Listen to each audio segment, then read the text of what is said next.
با ڕێژین خان لە جەنابەتەوە دەست پێ بکەن. کێشەی خێزانیەوە چییە؟ کێشەت لەگەڵ کاکشێرکۆ چییە؟ لەگەڵ ماڵە خەزورانە چییە؟ چکە پێشتر ئێمە کە دانیشتین زۆر گلەیی دەکرد لە ماڵە خەزوران هەندێک جار لە کاکشێرکۆ کە وەک تۆ پەرۆدەی مناڵ ناکەن. اینجا شێ ئەڵێ پەرۆدەکەی تۆ دروستە، با گوێ لە تۆ بگرین لە سەرەتاوە دوایی دەچینە لای کاکشێرکۆ. فەرموو.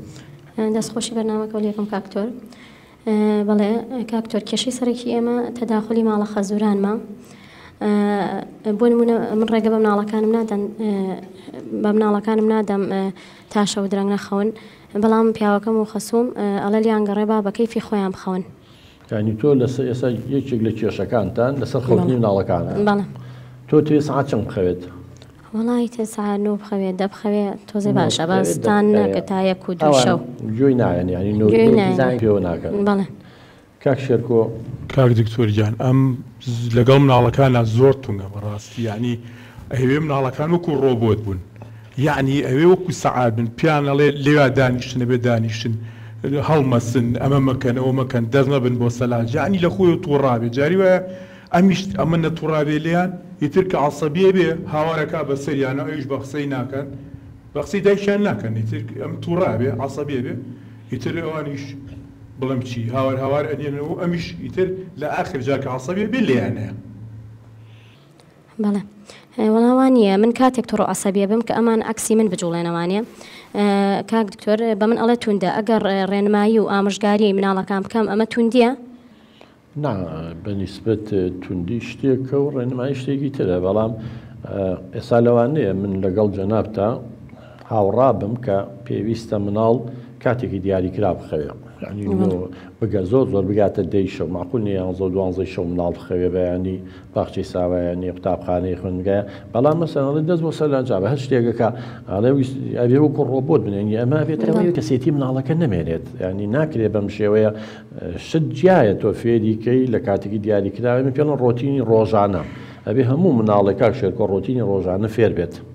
ڕۆتینی ڕۆژانە چی؟ ینی کاتێکی دیاریکراو هەبێ بە خەوتن، کاتێکی دیاریکراو هەبێ بۆ ناخواردن، کاتێکی دیاریکراو هەبێ بۆ سعیکردن و کۆششکردن، کاتێکی دیاریکراو هەبێ بۆ نمونە خۆشتن، بۆ یاریکردن، چوونە دەرەوە تا دوایی.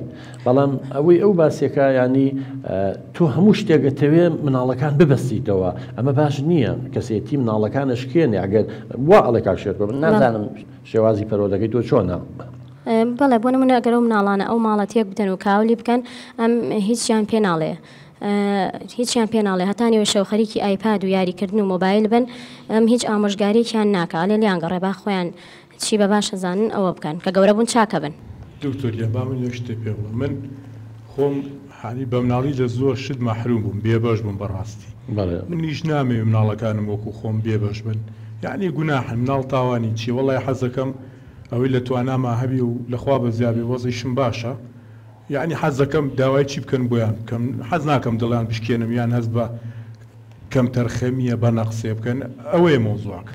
زیادە ڕۆیی شەر باش نییە قوربان جان، ینی هەموو شتێکیان بۆ جێبەجێکی دووە نوع یاری و کەلوپەل لە بەردەمیان نابێ، ئەمە شتێکی باش نییە. ئەوە لە بەرجەوەندی مناڵەکانم باوکە جان ڕێژی خان، ینی ئەڵێ من بۆیەوە یەکەم دیانە لە سەردەوی مناڵی خۆیەوە خۆی باسیەکە مەحروم بووە، بێبەز بووە، ئەوێ قەرەبووی مناڵی خۆشی بە مناڵەکانی بکاتەوە.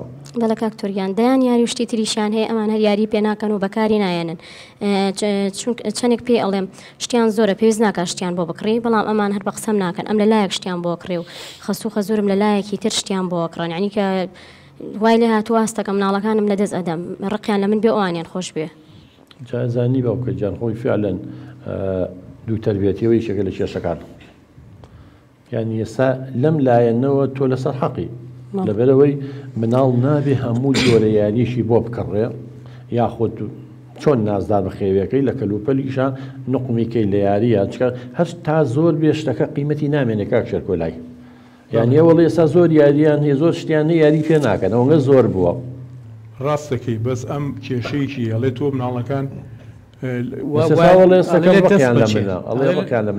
ئەڵێ ڕخیانەوە ئەزای بۆ ڕخەکەم خەتای خۆیەتی بۆ هەتا ئەم لیان تووڕەبی و ئاوا یعنی هاوارکە بەسەریانە ئەی بێگومان ئەرەوەڵا ڕکیان لەو بێبووە منیان خۆشەوێ من ئەی بوون باشە بۆ نایگەڕین تۆ بوو ئەوەی تۆ دەمیان چەورەکەی بەرتیلیانەیەتە ئەنوا شتێ بۆ هێناون مناڵ لەوێ عقلیان پێی ناشکێ کە ئەمە باشە یا خراپە بۆ ئەوە سەبەب نەبێت کە تۆیان خۆشی و ڕقیان لەوە خۆڕاستە ئەو لە زۆر لایەن و لەسەر حەقە بەس مناڵ حەق و شتانە نازانێ مناڵ حەزوارەزۆکانی خۆی زانێ یخۆ هەموو شتێکیش نابێ بە پێی حەزوارەزوی مناڵ بێ زۆر شتێ مناڵ حەزی لێتی کاک شێرکەوە بەڵام خراپە بۆی ئێستا ئەگەر تۆ داوای شیرنەمەنی بکەن شیرنەمەی دنیایان بۆ بێنە زۆربەیانی خۆن هەم قەڵەوە بن هەمدان لە دەمیانە نامێنێ هەم گەبرێت تین کێشەیان تووشە بێت